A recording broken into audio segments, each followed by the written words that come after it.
बिस्मिल्लाहिर्रहमानिर्रहीम, अस्सलाम वालेकुम नाज़रीन। आप यूट्यूब चैनल देख रहे हैं। मैं इमरान खान हूँ। सबसे पहले जो वज़ीर आला की मुलाकात हुई कोर कमांडर से, उसके बारे में वज़ीर आला का मौक़िफ़ आया। उन्होंने कहा जी बिल्कुल मुलाकात हुई है और ये कोई ऑफिशियल मुलाकात नहीं थी। कोर कमांडर मिलना चाहते थे, वो ख़ुद ही मुझे मिलने के लिए वज़ीर आला सेक्रेटेरिएट में आए और आकर उन्होंने मुबारकबाद दी। और बात वही है जो इमरान खान ने की है। जो बात हम बाहर करते हैं वही बात हमने अंदर की है, कोई ऐसी खुफिया बात नहीं है। दूसरा ये पूछा गया कि ये फिर आपने बताया क्यों नहीं था, तो सुहेल अफरीदी साहब ने कहा जी कि मुझे अंदाज़ा नहीं था, यहाँ मुलाकात के लिए लोग आते रहते हैं, टेलीफोन आते रहते हैं लोगों के।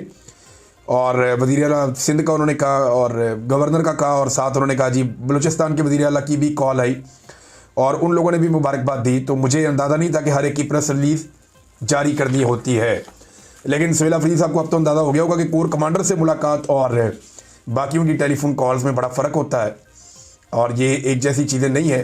ख़ास तौर पे उस वक्त जब आपकी लीडरशिप एस्टेब्लिशमेंट के ख़िलाफ़ एक बयानिया चला रही है और एंटी एस्टेब्लिशमेंट एक रास्ते पे चल रही है, तो ऐसी सूरत में ये मुमकिन नहीं होता कि इस किस्म की मुलाकात जो है वो पब्लिक ना की जाए, वो आपको बताना पड़ता है। लेकिन अभी क्योंकि सुहेल अफरीदी साहब नए हैं, उन्हें कुछ चीज़ों का अंदाज़ा नहीं है, उन्होंने फॉर ग्रांटेड लिया होगा इस मुलाकात को। वैसे भी उन्होंने अपने दफ्तर में बुला के मुलाकात की है, तो इससे उनकी इज़्ज़त में और उनके जो ओहदा है उसकी इज़्ज़त में इजाफा हुआ है। मुझे अच्छी तरह याद है, एक दिन ISI का दफ्तर है पंजाब में ना, लाहौर में, CM ऑफिस के साथ। तो ये बात है सन 2010-11 की बात है गालिबन। तो वो जो ISI का दफ्तर है उसके बिल्कुल साथ CM ऑफिस है। एक तरफ चिड़ियाघर है, एक तरफ ISI का दफ्तर है, एक तरफ CM ऑफिस है।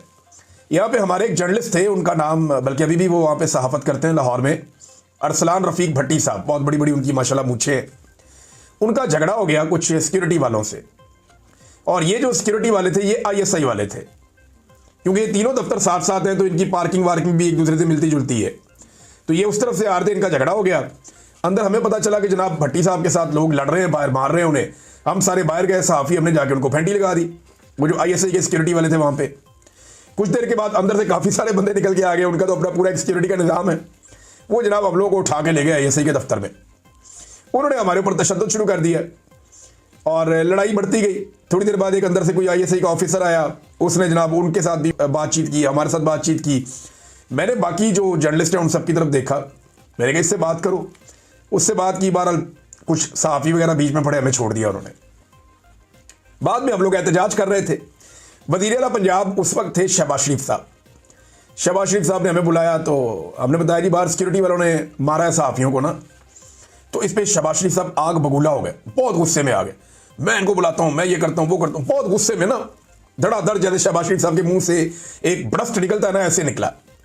लेकिन जैसे ही शहबाज शरीफ साहब को एक सहाफ़ी ने बताया कि सर वो ये ISI वाले हैं, तो मियाँ साहब ऐसे ठंडे हुए हैं कि हमें हंसी नहीं रुक रही थी हमारी, बड़ी मुश्किल से हम बाहर आके कितनी देर तक हंसते रहे। मियाँ साहब ने कहा अच्छा वो मैं, चलो मैं करूँगा, मैं बात करूँगा, वो ऐसे करके ना गोल मोल करके। तो ये जो सियासतदान होते हैं ना, नॉर्मली ये एक सेक्टर कमांडर से, एक कर्नल से, ये बहुत डरते हैं, बहुत बहुत बुज़दिल होते हैं। लेकिन ये बड़ी बात है कि अपने दफ्तर में कोर कमांडर को कहना कि खुद आओ आकर मिलो, अगर आपने मुबारकबाद देनी है तो मेरा दफ्तर हाजिर है, बड़ी अच्छी बात है। कोर कमांडर आकर मिले और सुहेल अफरीदी ने ये कहा कि जनाब आपने जो बात हम अंदर करते हैं वही बात हम बाहर करते हैं। ये बंद कमरों के अंदर बातचीत जो हमारे साथ करने की कोशिश की जाती है, हम जो बात अंदर करते हैं वही बात बाहर करते हैं। देखिए ऑफिशियल होनी चाहिए जो चीज़ भी होती है, पर्सनल कुछ नहीं होता इस लेवल के ऊपर।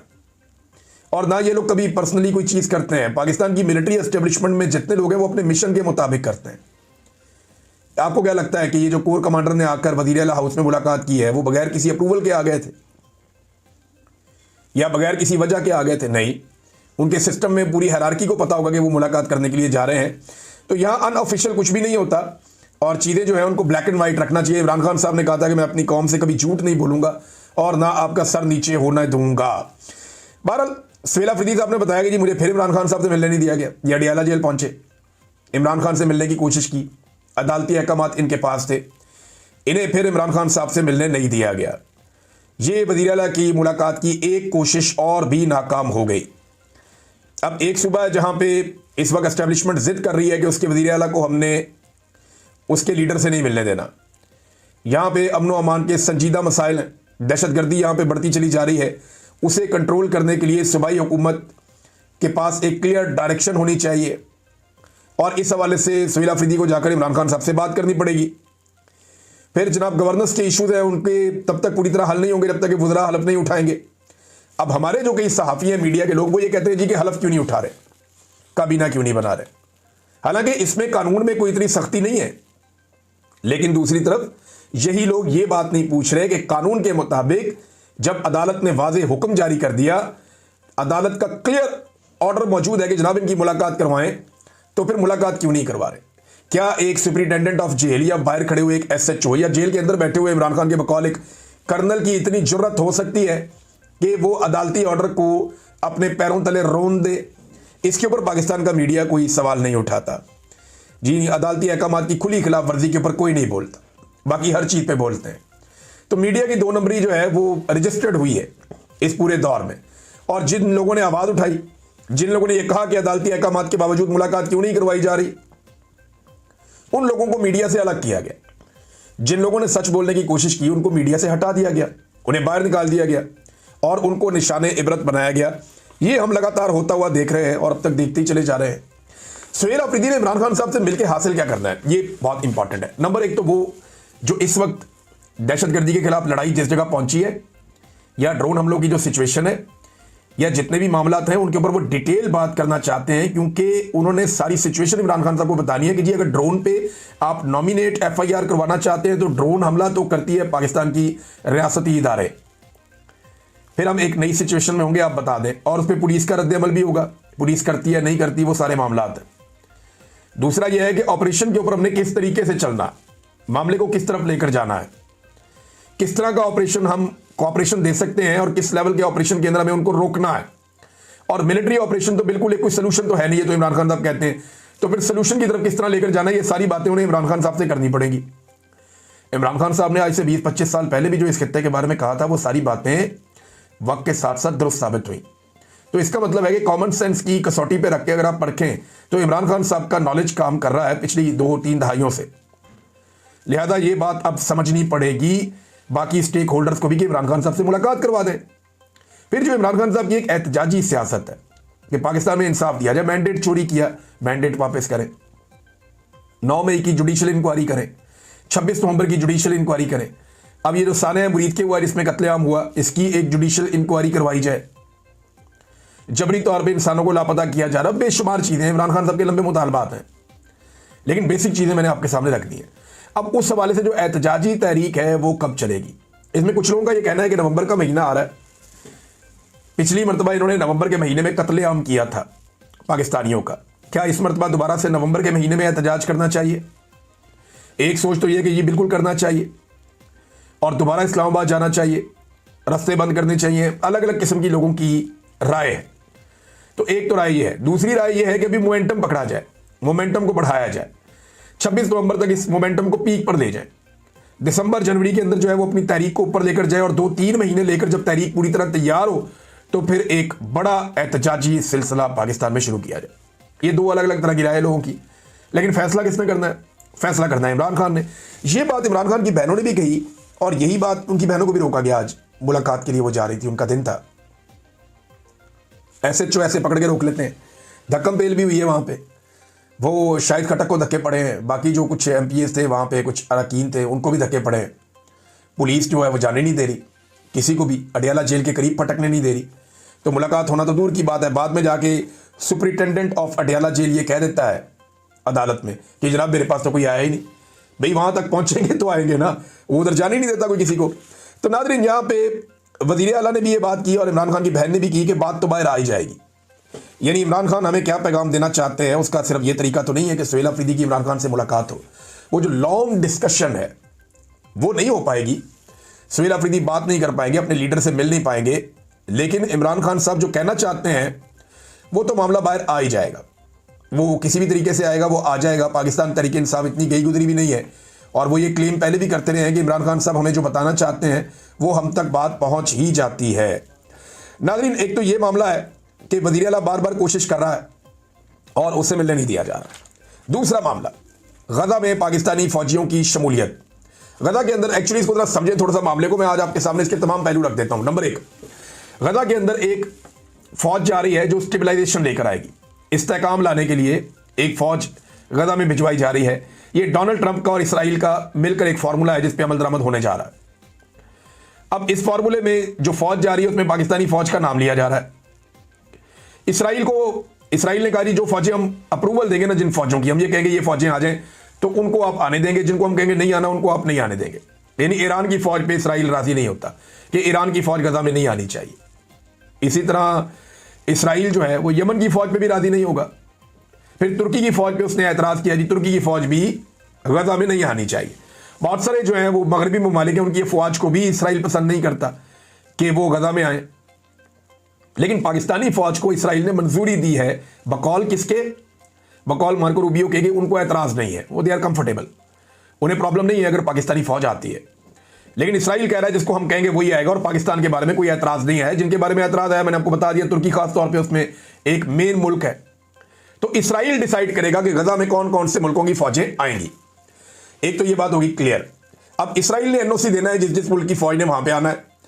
यहां पे कुछ अखबारात हैं वो ये दावा कर रहे हैं बैनुल-अक़वामी सतह पे, लेकिन कोई बड़ा अखबार ऐसा नहीं है, कोई ऐसे मुस्तनद ज़राए अभी तक मैदान में नहीं आए जो इसकी तस्दीक कर सके। लेकिन इसराइली अखबारात बड़े डेंजरस हैं। अगर ये चीज़ हुई है तो आने वाले दिनों में आपको इसराइली अखबारात बता देंगे।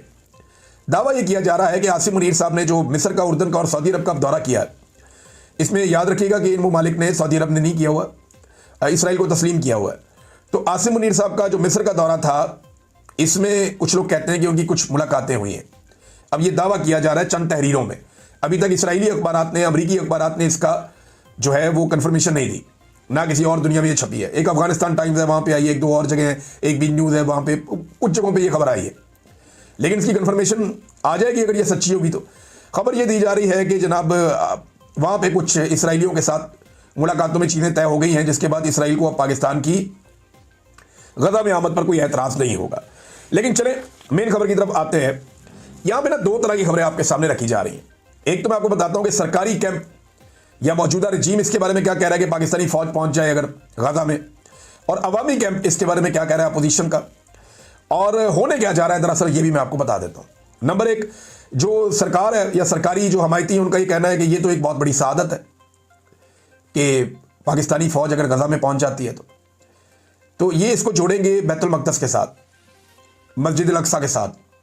लेकिन याद रखिएगा कि गजा से वेस्ट बैंक या जेरूशलम या मस्जिद अक्सा ये 100 किलोमीटर के फासले पर है, और ये जो बीच वाला 100 किलोमीटर है इस पे इसराइल है, ये इसराइल की मलकियत। इसमें कोई पाकिस्तानी फौजी दाखिल भी नहीं हो सकता, सवाल ही पैदा नहीं होता। तो एक तो ये कहा जाएगा आपको मंजन ये बेचा जा रहा है, कहना शुरू हो गया कि ये तो बहुत बड़ी सआदत है, फ़लस्तीनियों की हिफाजत का फरीज़ा सर अंजाम देंगे, ये भी कहा जा रहा है। बैनुल-अक़वामी हैसियत में पाकिस्तान की इजाफा होगा, ये भी कहा जा रहा है, और उम्मत मुस्लिमा में पाकिस्तान का मुकाम बुलंद होगा, ये भी कहा जा रहा है।